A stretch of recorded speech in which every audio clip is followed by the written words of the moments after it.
Je ne peux pas lire l'Écriture sainte toute seule, comme une sorte de livre magique en soi qui aurait la clé de compréhension en elle-même. Euh, mais je lis l'Écriture sainte avec la tradition. On connaît cette dimension de tu aimeras le Seigneur ton Dieu de tout ton cœur et tu aimeras ton prochain comme toi-même. Donc on est tous d'accord pour dire je suis chrétien, je cherche à aimer. Très bien, je pourrais presque m'arrêter là. Mais comme il y a tellement de confusion sur le mot aimer, que j'ai besoin de décrire ça, de décliner ça avec des obligations. Et finalement, les obligations, c'est la façon de montrer par mes actes que j'appartiens bien au Christ. Bonsoir à tous, je suis ravie de vous retrouver ce soir pour la toute première conférence de Carême du RASO, donc première d'une série de 3 conférences que nous organisons cette année avec vous. Je suis Delphine Brosseau, je suis directrice déléguée du RASO et je suis en compagnie de Don François-Xavier Péqueux. Bonsoir Don François-Xavier. Bonsoir Delphine. Alors, quelques mots sur le RASO que vous connaissez tous certainement, mais peut-être pas. Donc, le RASO, c'est l'Association des aînés et anciens guidés scouts d'Europe. C'est une association qui réunit tous ceux qui ont fait du scoutisme chez les guidés scouts d'Europe et tous ceux qui en font encore comme chef et cheftaine. Et donc, notre mission est d'accompagner les aînés et les anciens, surtout qui ont quitté le mouvement, dans leur fidélité à la promesse scout, convaincus que nous sommes que cette fidélité à la promesse porte du fruit dans nos vies, auprès de notre entourage et puis pour l'Église et la société tout entière. Et l'autre mission du RASO, c'est de soutenir justement les guides des scouts d'Europe afin de proposer le scoutisme aux nouvelles générations.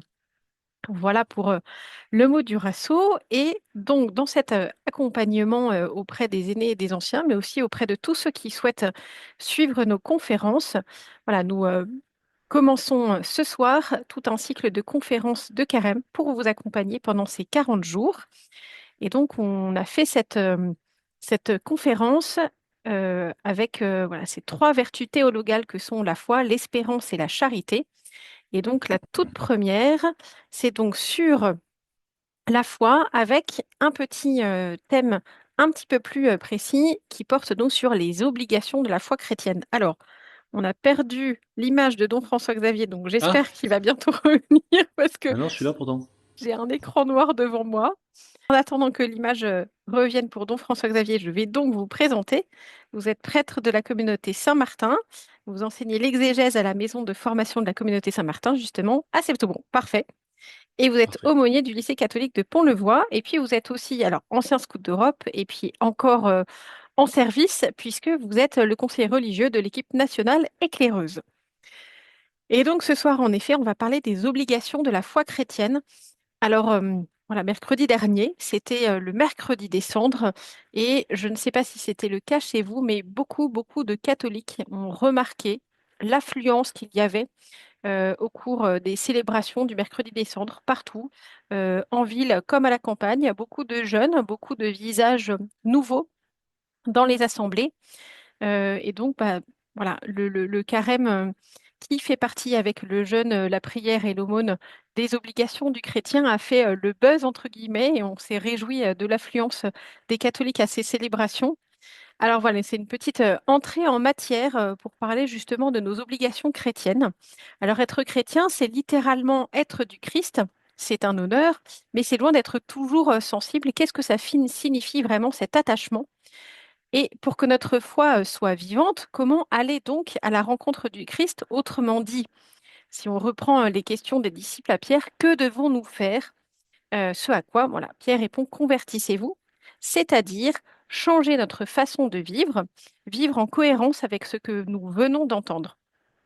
Alors, loin d'être d'abord un code de morale, un carcan d'obligations qu'on respecte sans trop savoir pourquoi, la foi chrétienne est une rencontre qui change la vie et les obligations expriment ce changement de vie, notre réponse d'amour à Jésus. Voilà en guise d'introduction et donc on va aller un petit peu plus en profondeur pour donner justement, pour comprendre quelles sont ces obligations du chrétien, quel est leur sens, leur origine. Voilà, on va aller explorer un petit peu tout ça avec Don François Xavier. Et on va faire ça sous forme de petites discussions. Voilà, je vais poser un certain nombre de questions qui certainement vous taraudent et auxquelles Don François-Xavier répondra. Voilà, ça va durer 30-40 minutes. Vous pouvez poser au fur et à mesure, vous aussi, vos questions dans l'onglet questions ou réponses ou dans le chat, comme vous voulez. Je surveillerai de toute façon les deux espaces. Et puis, on pourra petit à petit répondre à vos questions à l'issue du petit déroulé que je viens de vous présenter. Voilà, l'introduction est faite. C'est parti pour la première question dont François-Xavier. Alors d'abord, on va commencer par le commencement. Quelles sont les obligations du chrétien?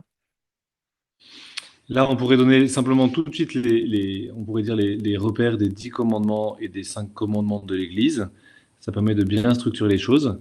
Un chrétien, en fait, c'est quelqu'un, on l'a dit, qui cherche à suivre le Christ et qui a besoin de le montrer dans ses actes. C'est pas simplement le dire par sa bouche, ça c'est assez facile, mais en fait, mais même dans les relations humaines, hein, les actes comptent un peu plus que les paroles. C'est-à-dire qu'on peut dire des trucs, on peut dire des trucs et être un beau parleur, mais encore faut-il le montrer dans les actes. Et finalement, les obligations, c'est la façon de montrer par mes actes que j'appartiens bien au Christ. Et donc la tradition nous donne, on reviendra un peu là-dessus, mais voilà, ces repères des 10 commandements qui structurent finalement toute la morale chrétienne. Et puis les repères des 5 commandements d'Église qui viennent, disons, un peu compléter. Ça nous donne voilà, les premiers points de repère pour ces obligations chrétiennes. Ou une autre façon de dire, j'aurais peut-être dû commencer par là d'ailleurs, c'est une façon de dire, on connaît cette dimension de tu aimeras le Seigneur ton Dieu de tout ton cœur et tu aimeras ton prochain comme toi-même. Donc on est tous d'accord pour dire je suis chrétien, je cherche à aimer.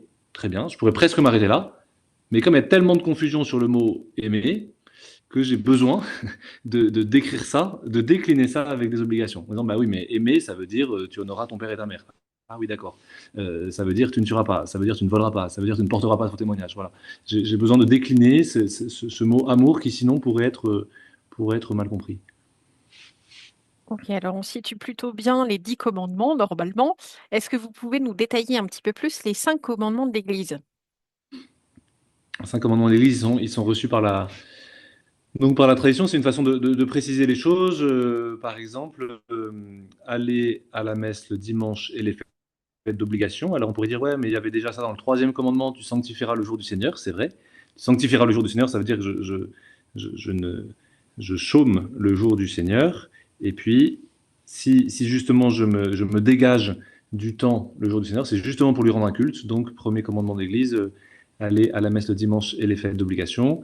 Ensuite, il y a la communion à Pâques, le fait qu'un chrétien, alors maintenant ça nous semble peut-être, avec la communion si fréquente que ça nous semble pas finalement une obligation très très pesante, mais dans des époques où justement on se disait ah faut être absolument impeccable pour aller communier, où la communion était beaucoup moins fréquente, et eh bien avait ce minimum vital de communier au moins à Pâques. Ce qui veut dire que il faut que au moins à Pâques je me mette en condition pour pouvoir communier, que je me réconcilie avec le Seigneur, ce qui donne le troisième repère de la confession au moins une fois l'an. Ce qui d'ailleurs donne cette expression qu'on entend parfois des anciennes générations qu'on a peut-être un peu perdu, la notion d'aller faire ses Pâques. Quand des anciens disent mon père, je fais mes Pâques, en fait, qu'est-ce qui signifie je remplis ces deux obligations, je me confesse pour pouvoir communier à Pâques. Et puis après ça, vous avez bah, c'est bien, on est en plein nord avec le carême, respecter les jours de jeûne et de pénitence, les jours de jeûne et d'abstinence, donc les deux grands jours de jeûne, mercredi des cendres et vendredi saint. Et puis enfin, subvenir aux besoins de l'Église, soutenir matériellement l'Église, ce qui revient à ce qui était autrefois la dîme, et ce qu'on appelle maintenant le denier de l'Église, mais cette idée que puisque j'appartiens à l'Église, et eh ben pareil, ça se traduit concrètement par un soutien matériel. Ok, très clair. Alors je vais juste inverser deux petites questions, mais comme vous l'avez un petit peu abordé, on va aller là vers sur l'origine de ces obligations. Alors, est-ce qu'elles sont toutes, est-ce qu'elles ont toutes pour source l'Écriture sainte, ou est-ce que certaines d'entre elles font justement, notamment, j'imagine évidemment, les commandements de l'Église font partie du magistère de l'Église. Est-ce que vous pouvez nous en dire un petit peu plus et approfondir les origines de ces obligations, de ces commandements? En fait, les origines, c'est même, enfin, c'est une question plus large, c'est que notre foi, comme chrétien, elle est structurée, enfin je préciserai même comme catholique là-dessus, parce que les protestants me contrediraient, elle est structurée sur la révélation, qui pour nous est écriture plus tradition. Les deux ensemble. C'est-à-dire que Oui. je ne peux pas lire l'écriture sainte toute seule, comme une sorte de livre magique en soi qui aurait la clé de compréhension en elle-même. Euh, mais je lis l'écriture sainte avec la tradition. Et donc ce que je reçois de la foi, je le reçois, voilà, écriture plus tradition. Donc pour les commandements, c'est la même chose. C'est déjà le cas pour le credo quand on y regarde. Il y a des articles du credo. Oui, je vais pouvoir trouver des fondements dans l'écriture sainte, bien sûr, heureusement, mais peut-être pas avec cette formulation. Mm. Par exemple, on pourrait dire bah, le mot Trinité n'est pas dans la Bible. D'accord? Mais j'ai la réalité qui est exprimée, et après, c'est l'Église qui est, enfin, la tradition, donc interprétant l'écriture, qui va formaliser un vocabulaire. Et voilà. Donc, ça, c'est valable pour notre foi en général. Notre foi ne se fonde pas seulement sur l'écriture sainte, mais aussi sur la tradition. Et donc, pour les obligations, c'est la même chose. C'est-à-dire, les obligations, c'est encore une fois la façon de vivre en cohérence avec sa foi. Et donc, j'ai des indications dans l'écriture, relues et interprétées par l'Église.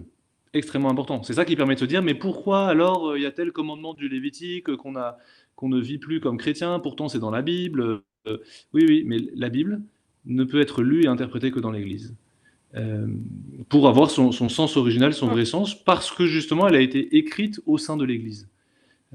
Et donc voilà, l'origine de ces commandements, disons, c'est écriture plus tradition, comme le reste de toute notre foi, quoi.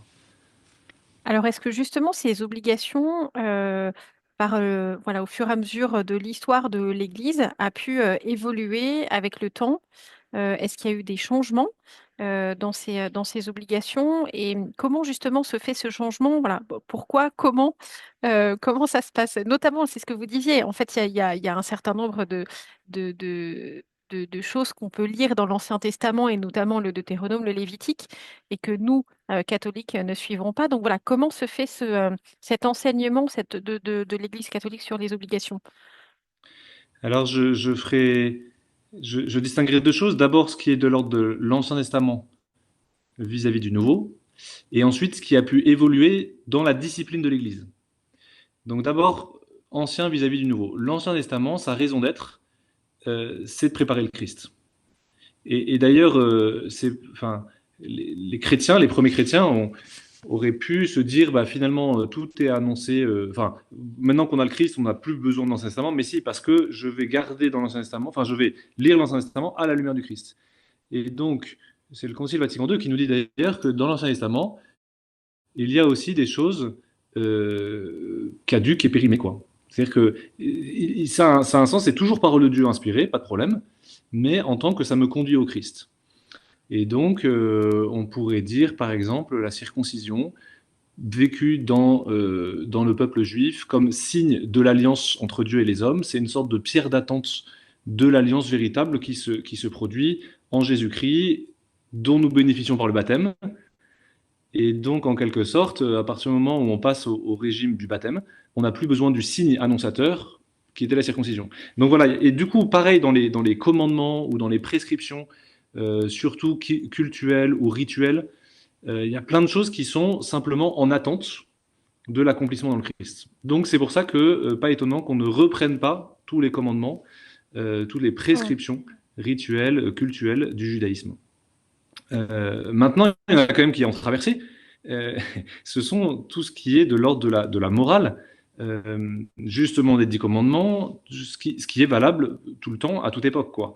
Ouais. Ce qui est bien, j'ai pas commencé à dire, bah, autrefois c'était bien, c'est devenu mauvais.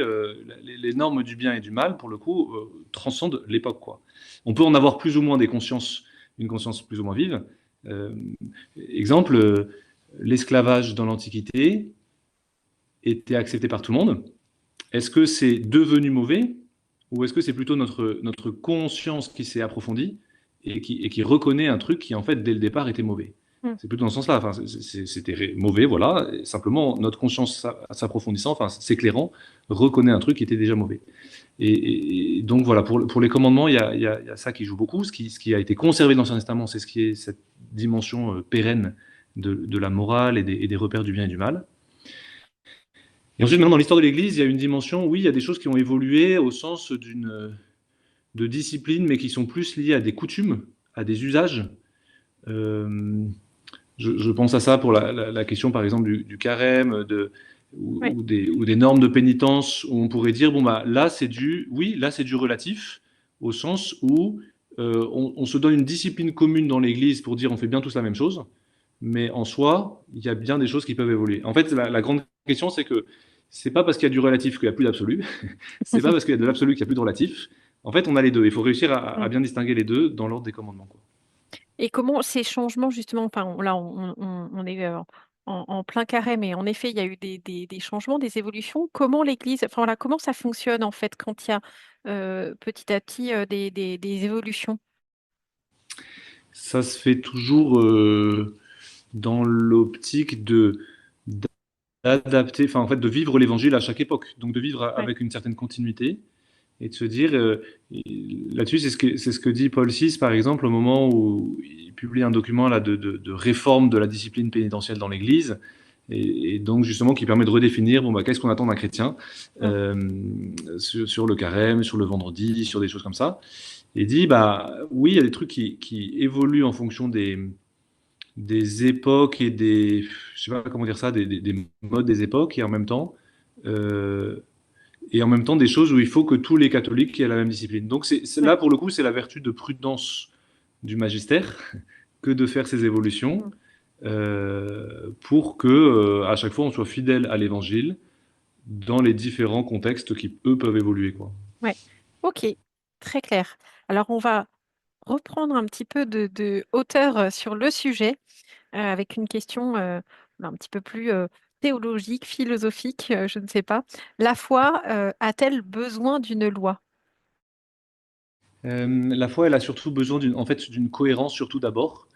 Mm. C'est-à-dire, encore une fois, ce lien entre ce que l'on professe et ce que l'on fait. Ouais. Et c'est vrai que notre monde moderne s'est habitué, on reviendra peut-être là-dessus, avec même la dimension de moi je suis croyant, non pratiquant, enfin on s'est Oui, habitué c'est à ce une que sorte j'allais de dire, c'est ce que vous. divorce Oui. entre ce que je peux croire et penser et et mon agir. Or, c'est très étonnant, et d'ailleurs c'est même vraiment bizarre qu'on ait accepté cette différence que Mm. pour la religion. Vous voyez, quelqu'un qui vous dit non, moi je suis pacifiste non pratiquant, donc je peux t'en foutre une. Ouais, c'est quand même un peu bizarre, donc ça veut dire que t'es pas pacifiste en fait. Enfin, je m'attends à ce que ce qui est professé dans les idées ait enfin, voilà, une réalisation pratique. Donc à cause de ça, on a besoin en fait d'une mise en pratique de la foi. Bon. Encore une fois, on pourrait dire, mais cette mise en pratique de la foi, est-ce qu'elle a besoin d'un cadre rigide? La loi, ça paraît bien rigide. Voilà, il s'agit juste d'aimer, et c'est ça de mettre en pratique. Bah, ça, c'est ce que j'ai dit au départ. Oui, très bien, il s'agit juste d'aimer, mais j'ai besoin d'indications un peu plus claires. Et là, il y a une expression qui nous vient de Saint Paul, alors que j'extrais un petit peu parce qu'il ne parle pas tout à fait de la loi avec le même sens que celui que j'emploie maintenant, mais quand même, il utilise l'expression de dire la loi est un pédagogue, Mm. c'est-à-dire une sorte de tuteur, de point de repère, de truc assez pragmatique qui me permet de me dire je vais pas dans le décor. J'ai des commandements qui me permettent de dire ok, je sais ce que ça veut dire appliquer ma foi, quoi. Je sais ce que ça veut dire vivre ma foi. Voilà, je repère des commandements pour encore une fois être crédible. Ce que je dis a un effet dans mes actes. Ok, très clair. Alors, on va continuer encore un petit peu. On a évoqué un petit peu les Juifs avec ce qu'ils suivent et qui est notamment dans le Deutéronome ou le Lévitique. On a parlé un tout petit peu des protestants. Vous avez dit qu'en effet, où c'était plutôt catholique que chrétien. Euh, on a peut-être une tendance un peu accentuée aussi avec les influenceurs cathos et d'autres religions sur les réseaux sociaux, les parallèles que certains peuvent faire entre carême et ramadan, enfin bref, un petit peu de tout mélanger. On a d'un côté des protestants qui n'ont pas forcément le même regard que les catholiques sur la loi, c'est ce que vous étiez tout juste en train de dire. On a à côté des règles très précises, très détaillées dans le Deutéronome ou les Lévitiques que suivent strictement les Juifs. Euh, et nous, catholiques, voilà, qu'est-ce que la loi pour nous et quel est notre rapport par rapport à cette loi et ses obligations? Alors, je vais être obligé de faire plein de détours là. Ça D'abord, marche. un petit détour pour comprendre chez les protestants. En fait, c'est pas si simple chez les protestants parce que précisément le monde protestant est quand même très fragmenté. Enfin, Ouais. il y a plein de mots. Et d'ailleurs, c'est même très étonnant. Et ça découle d'ailleurs du rapport différent qu'il y a pour lire l'Écriture sainte. C'est pour ça que j'ai tant insisté sur Bible plus tradition, Mm. Écriture sainte plus tradition pour la révélation, parce que chez les protestants, en fait, on constate deux, deux, deux, deux, comment dire, deux voies très différentes. Vous avez le protestantisme libéral qui s'appuie un peu sur le protestantisme historique, c'est-à-dire, en gros, la grosse critique de Luther, c'est de dire justement, l'Église avec vos commandements, vous nous refaites du judaïsme Ancien Testament, et vous avez donc ignoré le Christ et Saint Paul. Tous les commandements, on peut oublier, et donc ce protestantisme-là, après, ça a continué un peu à un protestantisme libéral en disant, mais, ouais, les commandements, c'est bon, on dégage. En fait, pas d'obligation dans le Christ. Bon. Et puis pourtant, de ce même courant protestant, est sorti tout le monde un peu évangélique, pentecôtiste, méthodiste, enfin, tout ce Mm. côté avec un rapport très littéral à la Bible et un rapport très carré au commandement et en fait qui ressemble énormément aux musulmans sur plein d'aspects, sur le côté littéralisme par rapport au texte sacré. Mm. Donc voilà, étonnant, chez les protestants, on retrouve les deux extrêmes. Chez euh, Maintenant, donc chez les juifs, on a gardé le côté un peu ritualiste. Non, ce qui est intéressant, c'est que chez les catholiques, bah, on retrouve aussi un peu toutes les palettes du Mm. rapport à la loi. C'est-à-dire qu'au sein même des catholiques, on sent bien qu'il y en a qui sont très légalistes et d'autres très anti-légalistes. Enfin, on a besoin d'un bon ajustement à la loi. C'est-à-dire, Mm. la loi est importante, mais n'est qu'un pédagogue.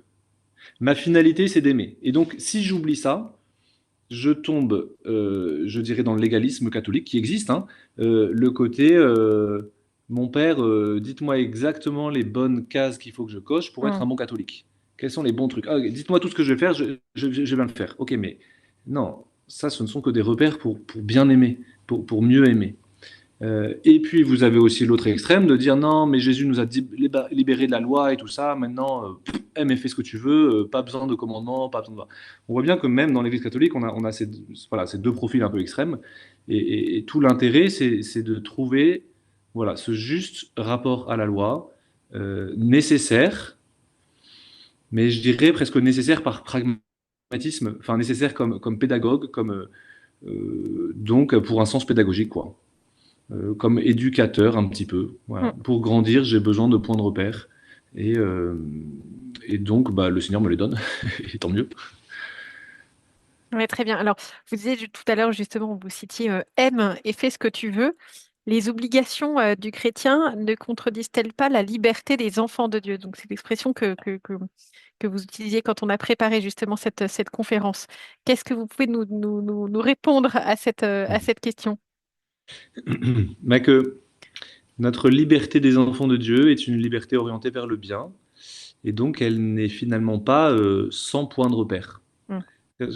Ma liberté est orientée vers le bien. Et c'est très intéressant quand on lit l'épître aux Galates, de voir que Saint Paul fait justement une grande charge contre les chrétiens qui se remettent à judaïser.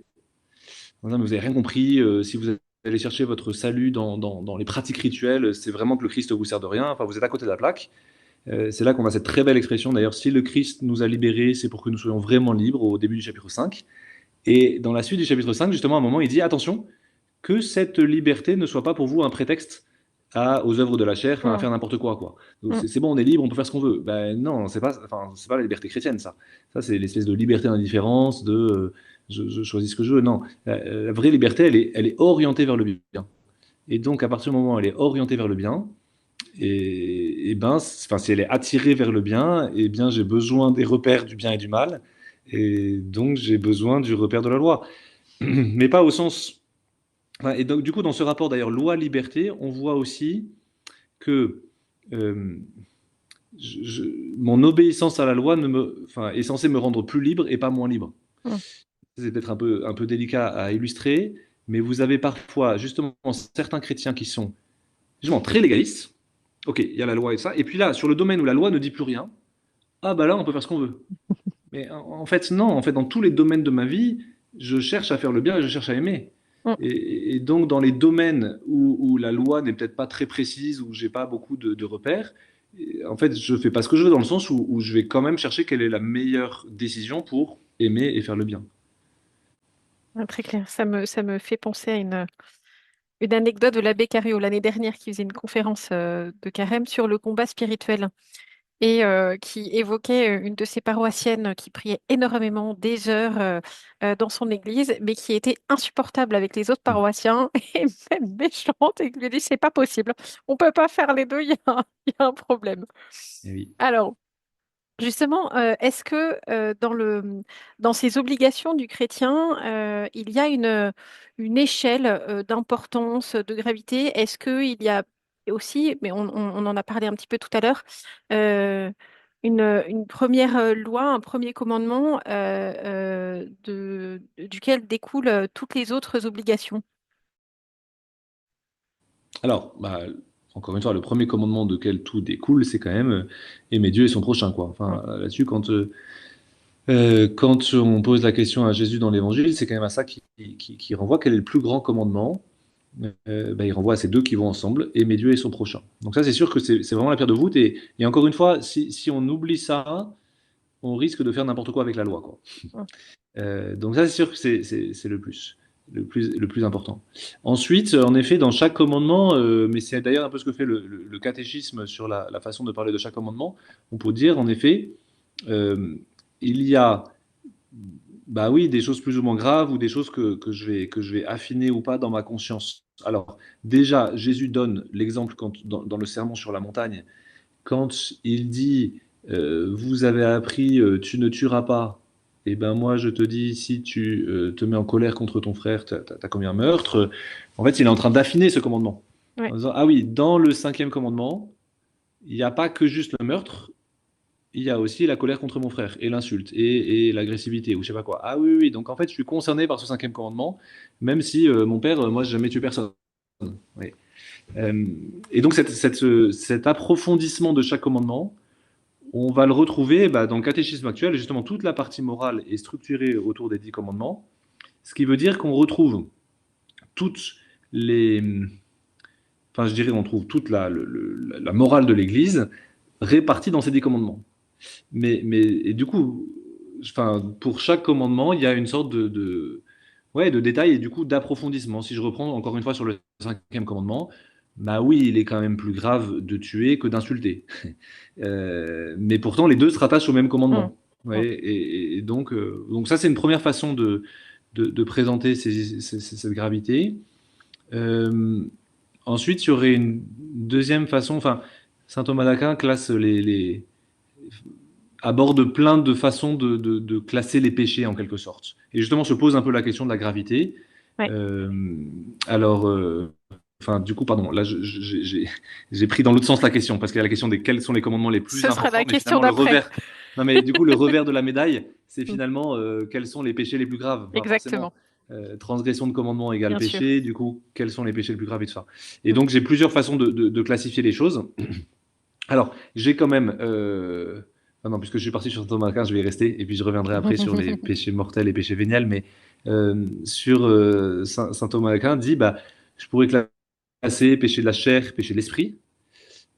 Et d'ailleurs, il dit ouais, et ben, les péchés de l'esprit sont peut-être les plus graves, parce que moins entraînés par les passions de la chair. Mm. C'est intéressant ça, c'est-à-dire en fait, ils sont plus volontaires. Mm. Disons, les péchés de la chair, en gros, c'est les péchés liés à ma sensibilité. Le mouvement d'humeur, je sais pas quoi, je me suis mis en colère, c'est parti d'une émotion que j'ai pas réussi à maîtriser. Bon, à chaque fois, on pourrait dire il y a la circonstance atténuante euh, la, de ma sensibilité pas très bien maîtrisée. Les péchés de l'esprit, orgueil, vantardise, dureté, j'en sais rien. Là, c'est beaucoup plus volontaire parce que là, c'est que mon esprit. Et donc, ça devient plus grave. Donc voilà un éclairage, mais on Mm. pourrait voilà découper, enfin pour avoir plein d'aspects, enfin d'éclairages différents pour classifier les péchés et se demander à chaque fois bah, lequel est le plus grave et tout ça. Et alors pour revenir maintenant à l'enseignement traditionnel de l'Église sur la façon de classifier les péchés, bah, il y a ces distinctions traditionnelles justement pour dire bah oui il y a des péchés mortels et des péchés véniels. Le péché mortel c'est celui qui coupe de la relation à Dieu, qui coupe le lien de charité avec Dieu. Et donc oui, celui-là est bien plus grave que le péché véniel qui abîme cette relation. Attention aussi, il y a des déformations de la conscience de quelques chrétiens qui, ayant compris cette distinction entre ok, péché mortel égale si je meurs en état de péché mortel, ça veut dire l'enfer, donc oh là, on va pas trop jouer avec le péché mortel. Par contre, péché mortel, péché véniel, ça va. Et du coup, au lieu de se demander qu'est-ce qui est bien, qu'est-ce qui est mal, ils se disent mon père, juste à partir de quand c'est péché mortel. Sous-entendu, tant que c'est pas un péché mortel, je vais pas trop me convertir. Et puis par contre, on va éviter. Bah non, ça va pas du tout comme façon de faire. Ça, c'est le péché en général que je veux éviter. Mais bien sûr que mon Mhm. combat de conversion va commencer par éliminer le péché mortel, bien sûr, et ensuite quand même m'attaquer au péché véniel, quoi. Et si on rentre un peu plus dans le détail, quand vous dites le péché mortel, c'est celui qui coupe de la relation à Dieu, concrètement. Pour savoir ce qu'est un péché mortel, Mm. il me faut trois conditions. Matière grave, c'est-à-dire en gros où c'est là que j'ai le repère direct des 10 commandements, quoi. Mm. Matière grave, ça touche directement à un des 10 commandements, je dirais presque littéralement, quoi. Bon, bah ok, je sais qu'avec le meurtre, décidément, le cinquième commandement me sert bien d'illustration. Je touche directement à un commandement, enfin, le meurtre est une matière grave. Maintenant, il va me falloir pleine connaissance, c'est-à-dire je sais que c'est mal, et pleine liberté. Je le fais vraiment librement. Mm. Voilà, je sais que c'est mal et je le fais librement. Si on me demande, j'en sais rien, de commettre moi-même un meurtre, mais sous la menace d'un pistolet sur ma tempe, je veux bien faire une faute grave, mais je ne serai pas pleinement libre. Donc dans ce cas-là, comme il manque un des critères, ce sera bien du mal, mais ce sera pour moi un péché véniel, parce que je n'ai pas cette pleine liberté au moment Mm. où je le commets. Voilà. Et donc après, pour bien comprendre, péché véniel, bah, c'est tout ce qui n'est pas mortel, c'est tout le reste. Ok, très clair. Euh, alors, vous l'avez un petit peu abordé. Bon, finalement, vous avez répondu. Peut-être que vous pourrez ajouter quelque chose si vous le souhaitez. Quelle est la conséquence, en fait, de la désobéissance, entre guillemets, à ces obligations? Ma conséquence, je dirais la première conséquence, enfin, il y a, bah, il y a deux façons, je dirais, de désobéir. Il y a la façon de je m'en fiche de vouloir être cohérent. Il y aurait la façon de je ne veux pas du tout tenir compte de ces obligations. Je les connais, ces obligations, mais Librement j'ai et, pas du enfin, tout voilà, envie de de les manière vivre. assumée. Voilà, exactement. Et donc là, je dirais la conséquence, c'est que je suis pas très cohérent, quoi, simplement. Mm. Bon. Malheureusement, si l'incohérence ne me gêne pas, enfin, c'est un peu embêtant, quoi. Je vais avoir un ressort de conversion qui me manque, parce que précisément la conversion repose sur le fait que j'ai envie d'être cohérent. J'en ai marre d'être incohérent et j'ai envie d'être cohérent. Alors, et après, deuxième possibilité, c'est justement je veux vivre ces obligations et je me plante. Bon, bah là, bienvenue dans le rang des pêcheurs dans lequel nous sommes, quoi. Je vais me battre contre mes incohérences. Et enfin, et d'où le recours à la miséricorde, d'où le recours justement à la conversion permanente, à me dire, bah voilà, je vois que j'ai transgressé sur tel et tel point. Ça traduit un manque d'amour, et donc je demande pardon pour ce manque d'amour qui s'est manifesté par cette obligation non remplie, quoi. Voilà. Mm. Ok, très clair. Euh, alors, on en a parlé un tout petit peu tout à l'heure avec Saint Paul. On parlait aussi, voilà, de ceux qui peuvent, de la façon dont on peut suivre de manière hyper stricte telle ou telle obligation. Est-ce que, et puis c'est peut-être aussi parfois un refuge un peu facile, mais euh, est-ce que de temps en temps, on n'a pas tendance à se dire, la loi, c'est un truc de pharisien, tellement pharisien que c'est désapprouvé par Jésus et Saint Paul? Bien sûr, il y a un peu ce prisme-là, mais c'est assez marrant parce que ça m'a frappé encore récemment dans l'Évangile. On a beau jeu de se dire, euh, c'est-à-dire, pardon, reprenez la parabole chez Saint Luc justement du pharisien et du publicain qui prie au temple. Le pharisien dit merci Seigneur parce que je ne suis pas comme ce publicain.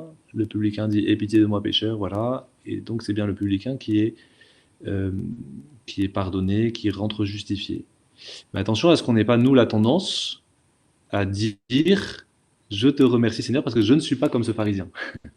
C'est-à-dire à dire non, non, mais moi je suis pas pharisien, enfin à retrouver des catégories un peu bizarres. Donc en fait, oui, Jésus, dans l'évangile, on a l'impression qu'il se prend en pleine face les pharisiens.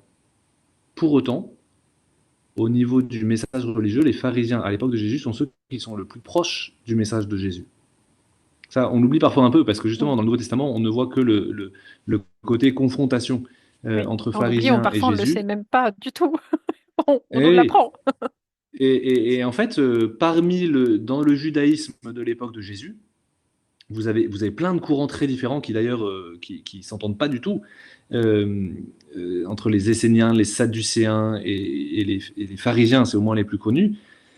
Mais les pharisiens, eux, croient à la vie éternelle, croient aux esprits, croient à plein de choses que d'ailleurs a récupéré la foi chrétienne, alors que les Sadducéens, par exemple, qui se disent tout aussi juifs, euh, n'ont pas, enfin, il y a plein de trucs qui changent. Et à tel point d'ailleurs, pour revenir à Saint Paul, qu'à un moment, quand Saint Paul est arrêté et qu'il doit se justifier, il a compris que face à lui, il y avait des Sadducéens et des pharisiens.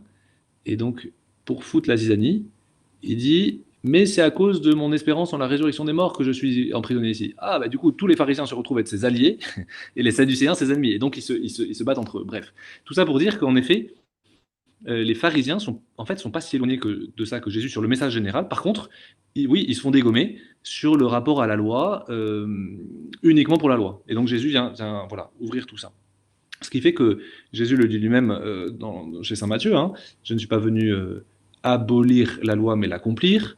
Et donc s'il y a un accomplissement, eh ben, ça veut dire que il y a des choses qu'on abandonne et des choses qu'on garde. Et donc, oui, il y a des choses qu'on abandonne, c'est ce qu'on a dit, hein, les choses qui étaient faites juste pour être des signes de l'alliance nouvelle et éternelle en Jésus. Eh bien, une fois que l'alliance est là, il n'y a plus besoin du signe. Et les choses qu'on garde, ben, il y a une sorte de continuité. Donc, tout simplement, ne crachons pas trop sur les pharisiens. En tout cas, comprenons bien la critique de Jésus des pharisiens. Mm. Et pareil pour saint Paul.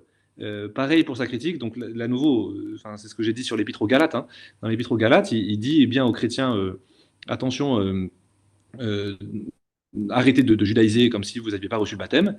Mais en même temps, c'est le premier à donner des listes bien claires de péchés pour dire bah, tous ces gens-là n'hériteront pas du royaume des cieux. Bon, bah, ça veut bien dire que j'ai quand même des repères de morale, quoi. Saint Paul les a pas abolis.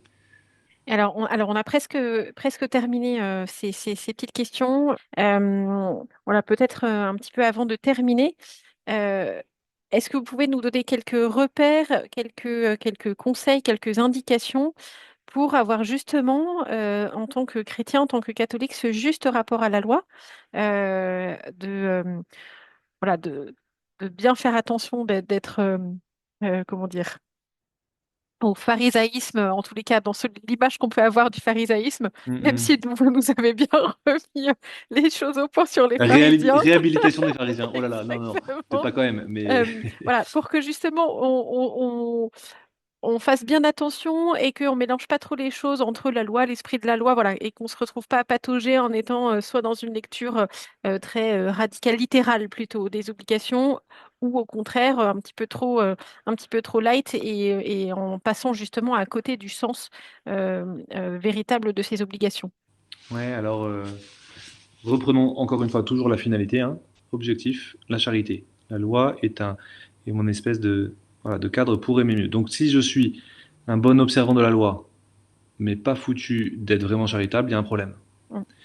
D'ailleurs, je repense à cette phrase assez marquante enfin, que je vous cite un peu de mémoire, mais euh, de enfin, d'un philosophe remarquant que justement cette catégorie de personnes très vertueuses, un peu agaçante parce que très vertueuses ou très bien, parfaites, mais on a l'impression que pour certains, ils vont dire débrouillez-vous tout seul, vous sur qui aucune loi ne me prescrit de veiller. C'est assez bien, je trouve assez bien décrit. On peut avoir parfois justement un rapport à la loi en disant bah, quand la loi me dit de faire des trucs, je le fais bien. Puis quand elle me dit plus rien, Justement, comme je suis pas motivé par la charité, et ben, je suis capable d'être indifférent et tout ça. Non, à chaque fois, je suis motivé par la charité. Donc, même si la loi me prescrit rien, je me sens toujours concerné par le bien de mon prochain. Bon. Tout ça, c'est pour revenir sur finalité, la charité. Si je déconnecte ça, je suis déjà mal barré. Euh, Deuxième chose, je pense, deuxième chose, c'est quand même se connaître. Parce qu'en fait, dans le rapport à la loi, il y a quand même un peu une dimension structure psychologique. Ouais. Il y en a qui sont naturellement psychorigides et d'autres beaucoup plus flex. Enfin voilà, on part pas de la même façon. Et donc, on va avoir tendance aussi à récupérer du christianisme ce qui nous arrange. Ouais. Euh, voilà, je suis psychorigide, et ben regardez, il y a des commandements, ça me rassure et tout ça, je vais y aller à fond. Et je suis plutôt flex, alors dans ce cas-là, je vais interpréter du Saint Paul à fond en disant ouais, liberté d'enfant de Dieu. Enfin, j'ai tendance à finalement à me servir de mes propres biais à moi, et pour dire plutôt que moi me conformer à l'évangile, je vais essayer de traficouiller l'évangile à mes propres biais psychologiques à moi. Donc si je les connais, normalement, je serai moins malhonnête là-dessus, quoi. Mm. Euh, et enfin, voilà, je pense que si j'ai déjà. Si, et troisième chose, euh, je ne sais pas très bien comment l'expliquer, ça, je reviens sur la dimension pédagogique, pragmatique. Euh, ok, ce serait vachement bien que les gens fassent le bien d'eux-mêmes volontairement. Mais en fait, ce que je constate, c'est que parfois, il y a besoin soit d'une contrainte, soit de récompense, punition pour motiver ça. Enfin bref, c'est ce qu'on voit dans l'éducation en fait. Ce serait tellement bien Mm. que des jeunes fassent le bien par eux-mêmes. Et oui, en fait, s'il n'y a pas, par exemple, c'est fou ça, au lycée, ce serait tellement bien que les gens étudient juste pour former leur intelligence. Ouais, ouais, non, en fait, on va mettre quand même quelques notes pour les motiver, quoi. Ouais. Et donc, c'est ça que j'appelle l'espèce de pragmatisme et de Mm. réalisme. En fait, j'ai aussi besoin de la loi, pas réalisme, parce que si on me laisse tout seul comme ça, sans trop de repères pour aimer, bah, je m'en sors pas. En fait, Mm. ça va être mon égoïsme qui va parler. Et, et voilà, j'ai besoin de la loi comme pédagogue pour m'aider, quoi, à aimer davantage. Très clair. Super. Eh ben, moi, je vous conseille aussi de lire le petit, je ne sais pas si on voit très bien avec ma caméra qui floute, le petit recueil dont justement, dans François Mm. Xavier, vous êtes auteur, qui est paru chez MAM. C'est notamment avec ce petit ouvrage que j'ai préparé cette conférence. Donc, ça s'appelle Jésus, que dois-je faire? Prière et obligations du chrétien.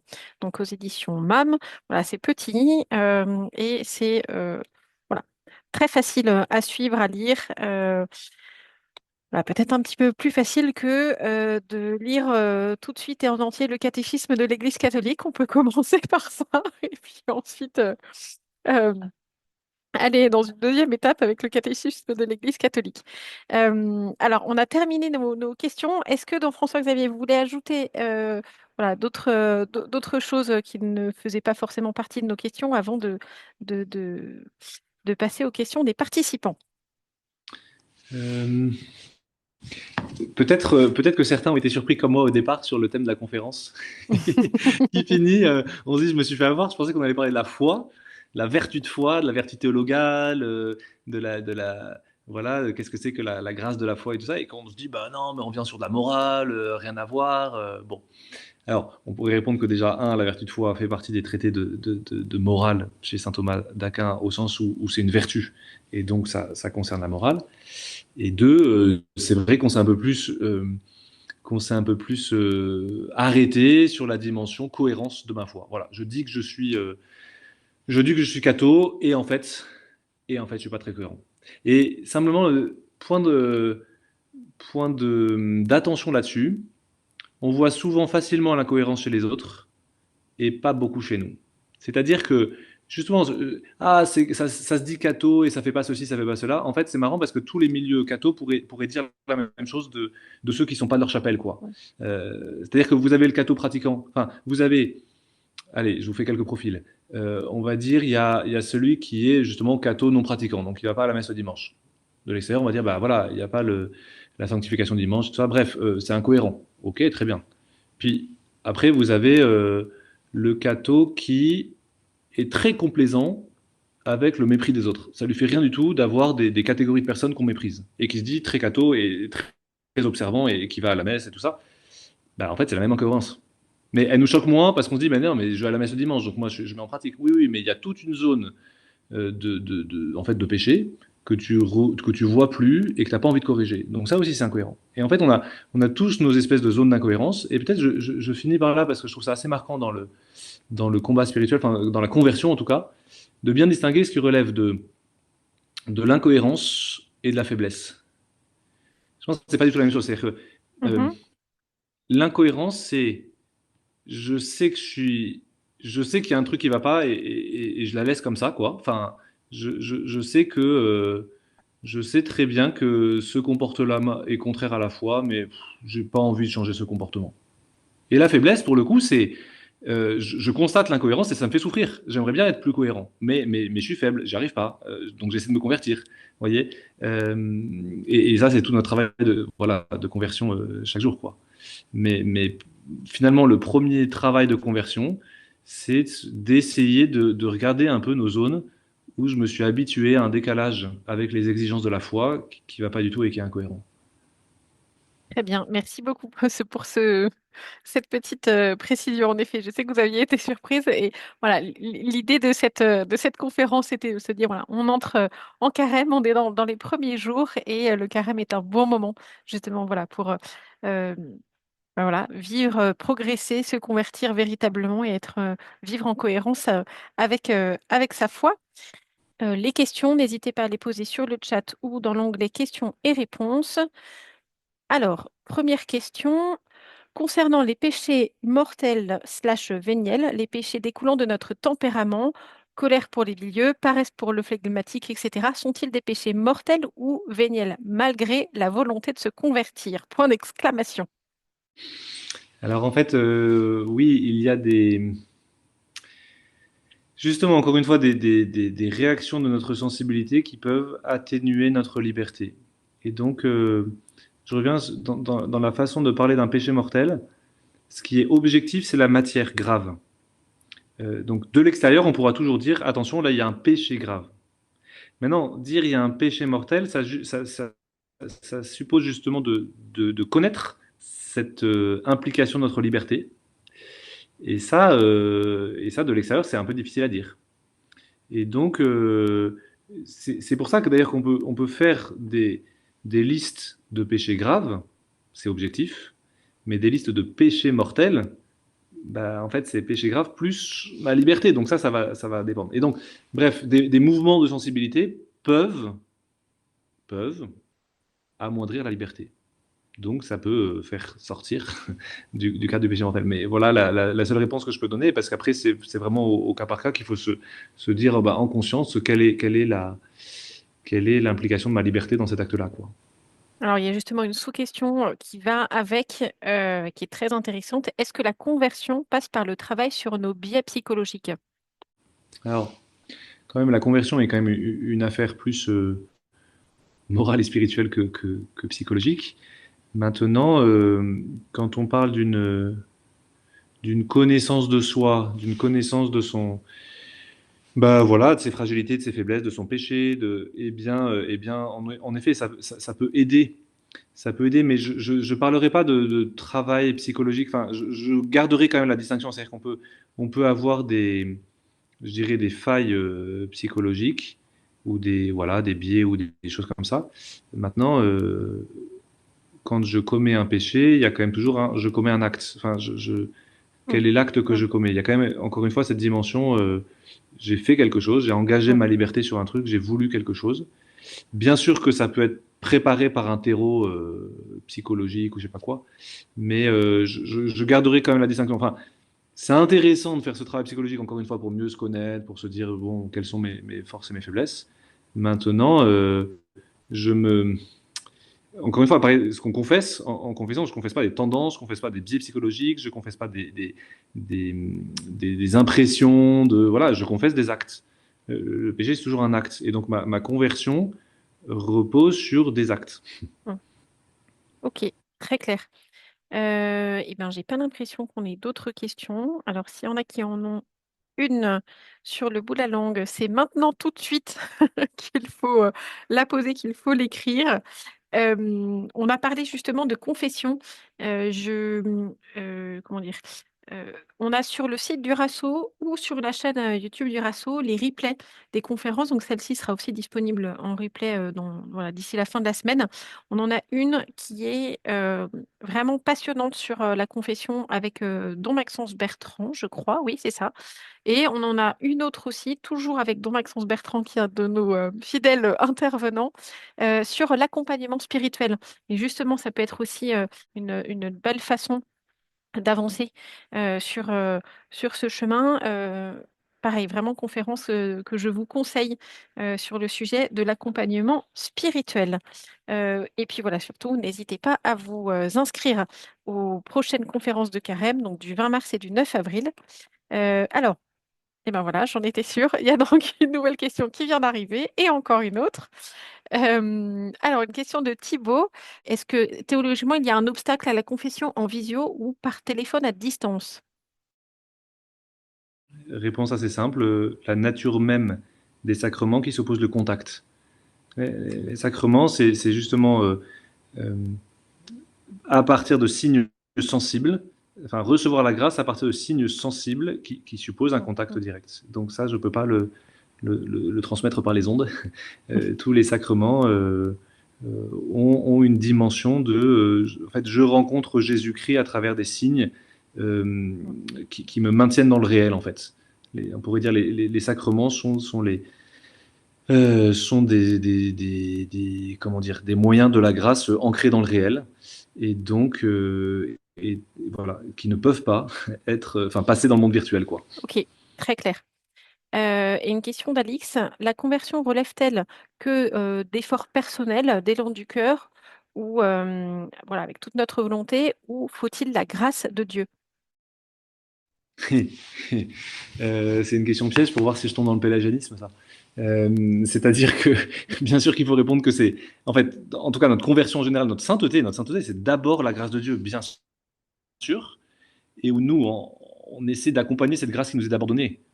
Donc en effet, mais c'est peut-être bien de le rappeler, en effet, quand on a donné plein de repères moraux, enfin de la morale pour dire, allez, faites des efforts et tout ça, oui, il y a quand même la grâce de Dieu qui me précède. Et ce qui fait d'ailleurs que euh, je, je, je, je me enfin, ouais, moi je me souviens très bien avoir, avoir vu cette découverte que dans l'acte de contrition, je prends la ferme résolution avec la grâce de Dieu, de ne plus vous offrir de faire pénitence. Si cette incise manque, c'est un peu bizarre. Enfin, en fait, ça veut dire on se prend pour des héros, quoi. Je sais justement que je suis fragile et tout ça, donc je vais faire des efforts, bien sûr, mais je fais d'autant plus des efforts sans me décourager que je sais que je suis accompagné par la grâce de Dieu. Et donc, en effet, la grâce est toujours première. euh, euh, et moi, j'emboîte le pas avec mes propres efforts de conversion et ma volonté, quoi. Ok, très très clair. Et on a une... Ah voilà, c'est la même personne que tout à l'heure sur la confession justement et le fait que ça ne peut pas se faire à distance. Le contact se fait-il par le confessionnal? Donc voilà, on va un petit peu plus dans le Réponse non, détail. c'est pas tant le confessionnal, parce qu'en soi, je peux confesser sans confessionnal. Par contre, c'est la rencontre physique avec le prêtre, avec le ministre du sacrement de l'ordre, enfin avec le ministre du sacrement de la réconciliation, marqué lui-même par le sacrement de l'ordre. Enfin, c'est cette dimension, je rencontre réellement une personne euh, légitimement ordonnée qui a les pouvoirs de confesser. Donc c'est cette dimension personnelle de rencontre directe. Euh, mais en effet, le confessionnal, je dirais, est le cadre normal de la confession, mais je peux aussi. Enfin, le confessionnal n'est qu'un objet, quoi. Vous voyez. Euh, et d'ailleurs, le signe du sacrement, enfin, vous voyez, à chaque fois, pour chaque sacrement, vous avez un geste et une parole. Pour la réconciliation, le geste qui va avec, c'est la main étendue. Donc, il faut bien cette dimension rencontre, voilà, rencontre personnelle avec le prêtre.